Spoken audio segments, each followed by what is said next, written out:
No programa de hoje vamos conversar com o estudioso da língua portuguesa, o escritor Dionísio da Silva. Doutor em letras pela USP, Dionísio foi professor titular de literatura brasileira e de literatura portuguesa na Universidade Federal de São Carlos e na Estácio de Sá, onde também foi vice-reitor de pós-graduação. Atualmente é diretor adjunto da editora da Unisul. 34 livros publicados, entre romances, contos e ensaios.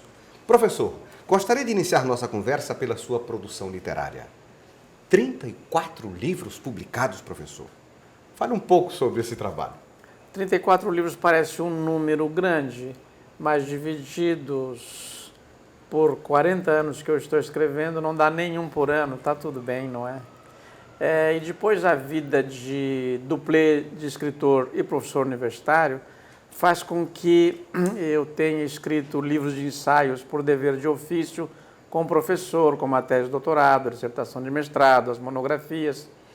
E a minha atividade de pai me levou a contar histórias para minha filha. E eu, cansado de repetir aquelas que eu já conhecia, porque criança gosta que você repita, eu resolvi inventar quatro historinhas. E por isso nasceram 4 infantos juvenis. Escrevi 9 romances e o resto, explicando em miúdos, é que eu gosto muito de contar contos. Se eu pudesse, seria um contista ou um cronista, porque admiro muito esses dois gêneros. A história curta, a narrativa curta, né? Seja ela conto ou crônica. É verdade que o senhor foi alfabetizado pelo seu pai através de maços de cigarros? Pois é, todos nós temos um passado inconfessável e você me chega com essa traição aí a queima-roupa, não sei onde é que você descobriu, mas é verdade. Menino, embora, bem menino mesmo, criança no colo do meu pai me ensinou a ler na marca de cigarro Liberty.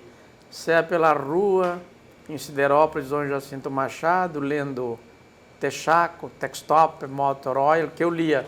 Texaco, Textop, Motor Oil, porque o português gosta da paroxítona, né? Ou da oxítona, mas repele a proparoxítona. Então, oil, motor, a gente não é da nossa natureza da língua dizer. Então, eu fui aprendendo assim. Quando cheguei na escola, que a dona Edith Zanata, que foi quem me alfabetizou, começou a dizer que o A é um abelhinho, o I é uma igrejinha, para mim aquilo me pareceu simplório, né? O senhor levou 8 anos para escrever Goethe e Barrabás.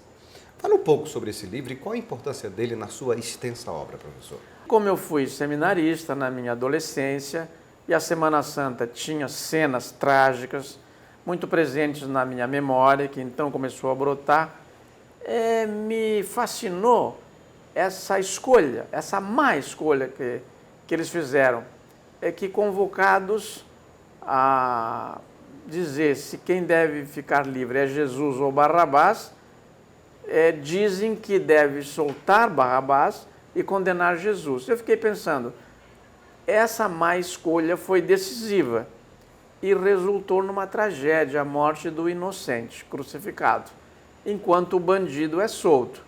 Que outras más escolhas nós fazemos na vida e que podem também resultar em tragédias, as más escolhas que fazemos na vida.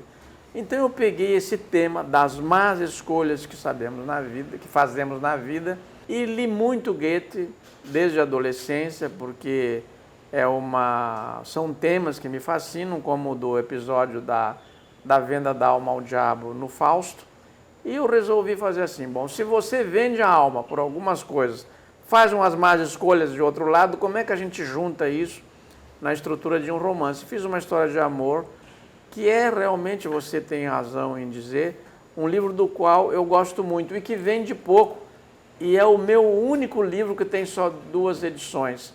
Nos bastidores da censura, o senhor aborda a questão da sexualidade, literatura e repressão. Qual a relação entre literatura e repressão, professor?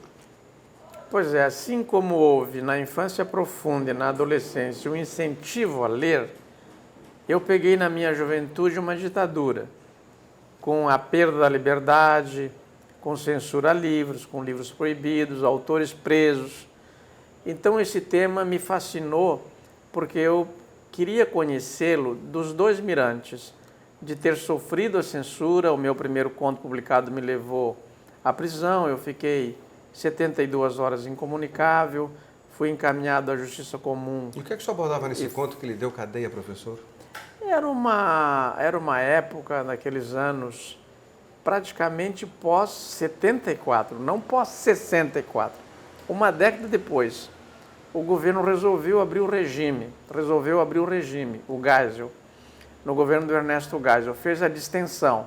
E um grupo que ele chamava de bolsões sinceros mais radicais passou a tomar providências de evitar a distensão. O chefe do comando local do Exército entendeu que aquele conto estava fazendo um deboche, uma sátira dos comandantes militares ao falar mal de Napoleão. Ele, na verdade, era um Napoleão de hospício, né? Porque eu sequer tinha pensado em criticar o governo naquele conto.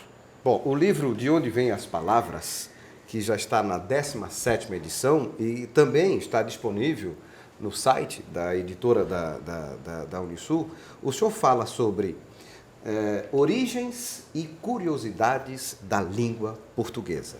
Professor, de onde vêm as palavras e que curiosidades são essas? As palavras, elas têm, como as pessoas e os países, a sua história, o seu berço, onde é que elas nasceram, como é que elas surgiram, em que contexto elas se formaram, que utilidade passaram a ter e como é que são usadas. Porque às vezes significaram uma coisa no berço e na idade adulta começaram a significar o contrário, né? Vieram a significar o contrário. Daí você pega assim, bom, mas de onde é que vem camisa? Quem é que diria que camisa vem de cama?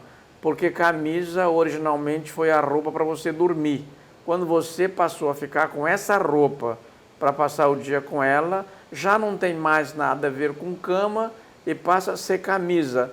Mas muito comprida volta a ser camisola, que é para dormir de novo, não é?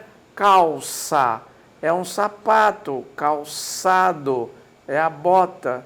O romano vai para a Europa do Norte, bate o frio nas pernas, ele vai puxando essa cálcia, não é? Ou este calcium, porque no latim é masculino, e vem trazendo para cobrir a perna, a ponto de funcionar não mais como calçado, mas como a cobertura da perna e se forma calça.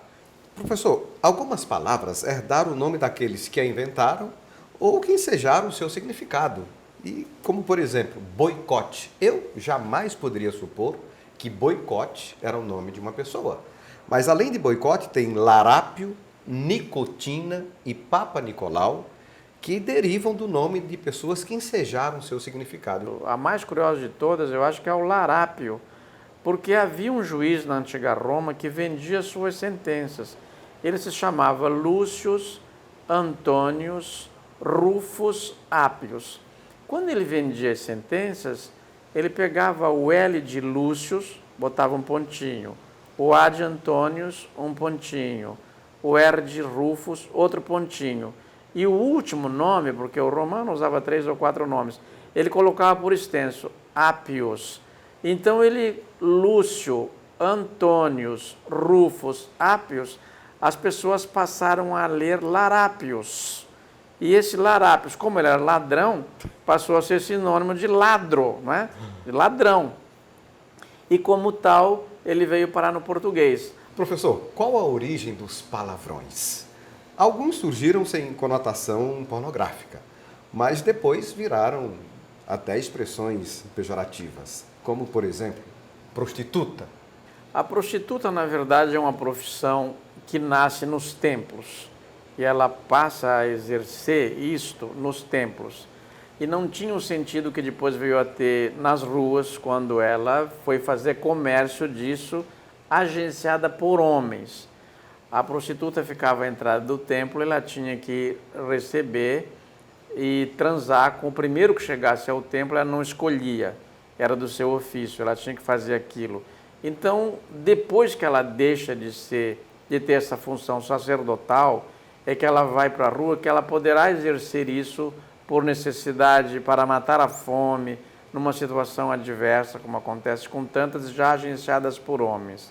De acordo com determinadas culturas, uma palavra determinada ou algumas palavras determinadas passam a ser palavrões. Na nossa cultura, são aquelas vinculadas ao sexo. Mas, por exemplo, as palavras vinculadas ao sexo e mesmo as figuras em outras culturas não são. As figuras do Kama Sutra, o livro, com as posições sexuais, que foi um livro proibido entre os 508 livros proibidos no período pós-64, o Kama Sutra foi um deles. Na Índia, elas não são só ditas nem escritas, elas estão representadas com as pessoas em estátuas, simulando aqueles atos sexuais, porque naquela cultura o conhecimento da sexualidade se dá pela arte e não pela ciência. Se você pegar um livro de ciência explicando uma penetração, explicando um ato sexual, ele não é pornográfico. Por que a alusão a ele na fala é? Porque algumas palavras foram discriminadas. Então, por exemplo, pênis. Pênis é do mesmo étimo de uma coisa que está pendurada. Pênis, apêndice, é uma coisa que está ali acrescentada, pendurada. Pendurado e pênis têm o mesmo étimo. Quando ele muda, quando esta palavra recebe uma denominação popular, de acordo com o contexto, passa a ser palavrão. Então, às vezes, recorre a uma coisa que não tem nada a ver com a outra. A habilidade verbal do brasileiro é admirável, né? Que contribuições a cultura brasileira deu para a língua portuguesa? Você falou uma coisa certíssima, me encanta como o brasileiro fala bem. E que pena que ele não escreve bem, porque um povo que fala tão bem, só mesmo por falta de escola vai escrever tão mal. Estão erradas as placas, estão errados os anúncios, às vezes de órgãos oficiais. Você está andando na rua, na rodovia, a localidade tal, a tantos quilômetros, esse A com crase. Puxa, uma instituição que é pública, paga com dinheiro público, ataca deste modo a língua portuguesa, que é o nosso idioma oficial.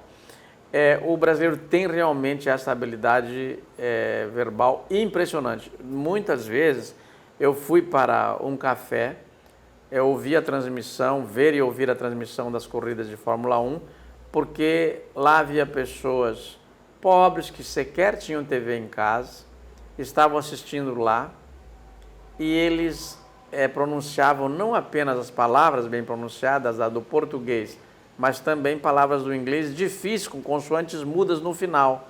Por exemplo, um que eu admirava muito, ele dizia: professor, hoje não vai dar para o fulano não, viu? Ele já fez 2 pit stop.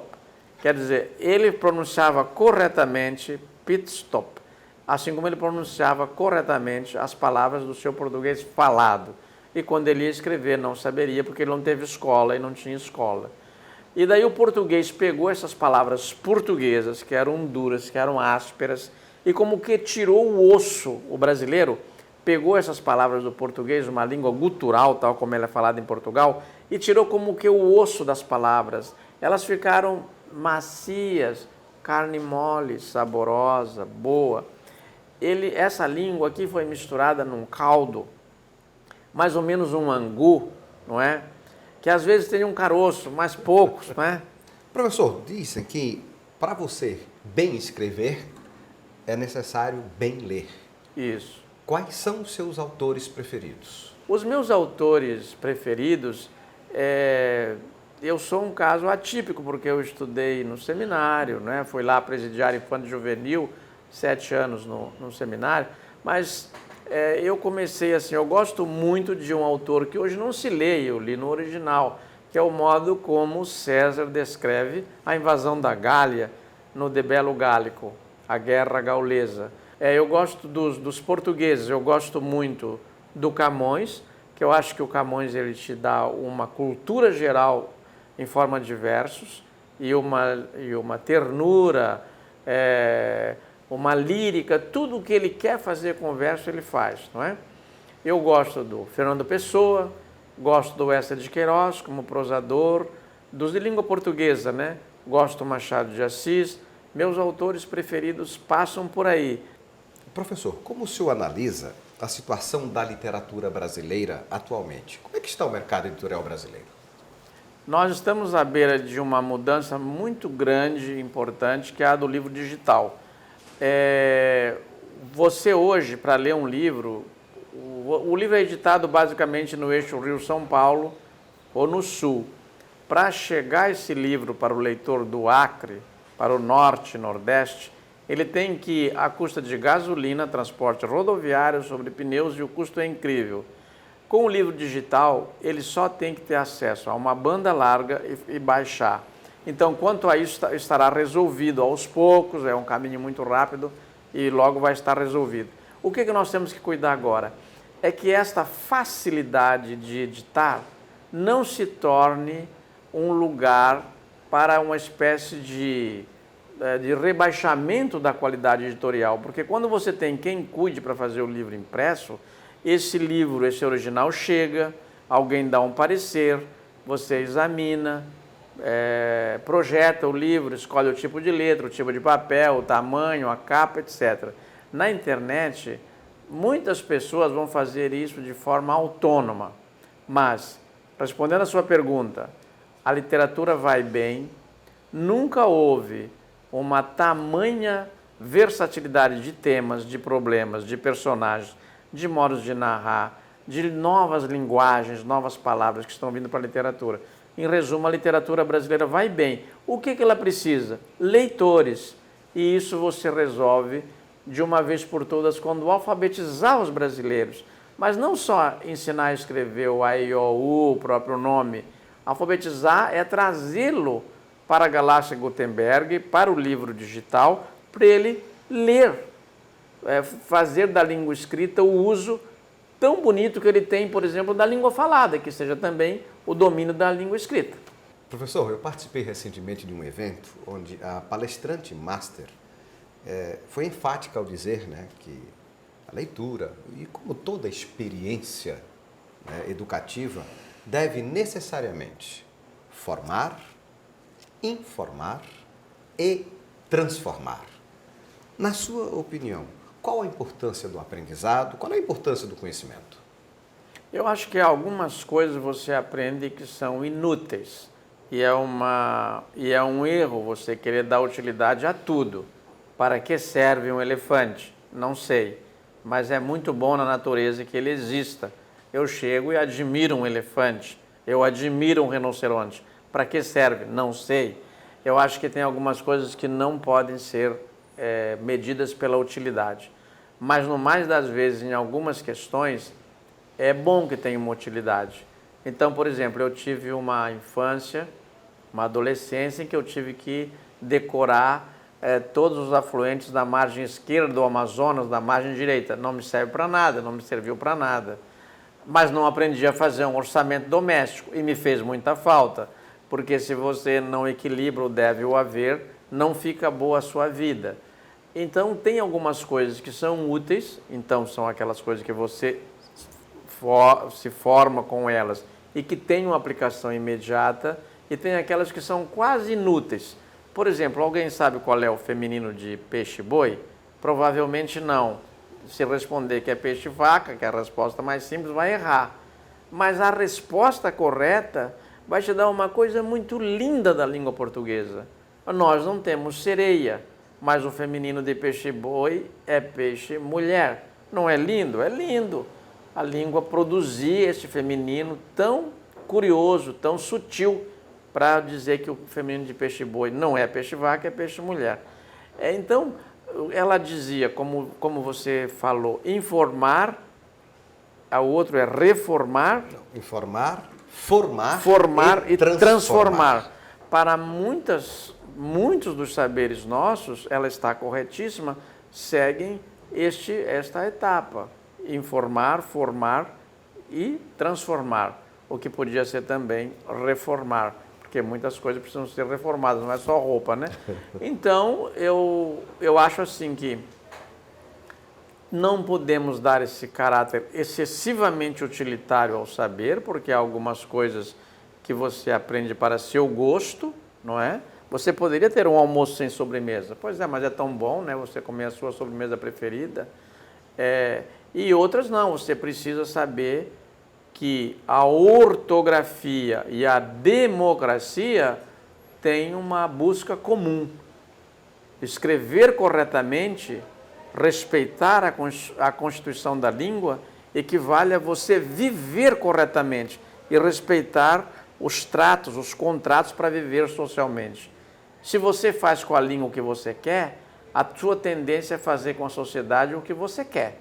E não é, para tudo tem limite. Então tem limite na ortografia e tem limite na democracia. Essas junções nesses leitos comuns das palavras, o direito que nasceu como ficção na antiga Roma, né? Eu acho que isso dá para a língua e para o ensino da língua portuguesa uma coisa encantadora. Você dizia, o Dionísio é jardineiro das palavras. É o que eu mais gosto de ser. Mas eu sou também botânico, porque eu sou doutor em letras. Só que a botânica é um saber privado para mim. Quando eu vou fazer uma coluna na Caras, vou fazer o meu programa na Band News, que eu tenho 3 programas semanais na Rádio Band News, daí eu sou jardineiro. Por quê? Porque não interessa você ficar discorrendo sobre botânica para o teu ouvinte ou para o teu leitor. Interessa é a jardinagem, ele quer saber se você fez alguma coisa bonita com as palavras, que ele possa apreciar isso. Professor, muitíssimo obrigado pela sua participação no programa Estado de Excelência e desejo-lhe muito sucesso na venda De Onde Vêm as Palavras e principalmente no livro que só tem 2 edições, que é Goethe e Barrabás. Muito obrigado, sou eu quem agradece. Eu estou muito feliz dessa edição De Onde Vêm as Palavras ser feita com a Unisul, uma editora do meu estado natal, da Universidade Unisul, e espero que as pessoas cheguem ao Goethe e Barrabás e aos meus romances também, para ir além da etimologia, porque eu acho que não vão se arrepender. Muito obrigado, Raimundo. E o programa de hoje termina aqui.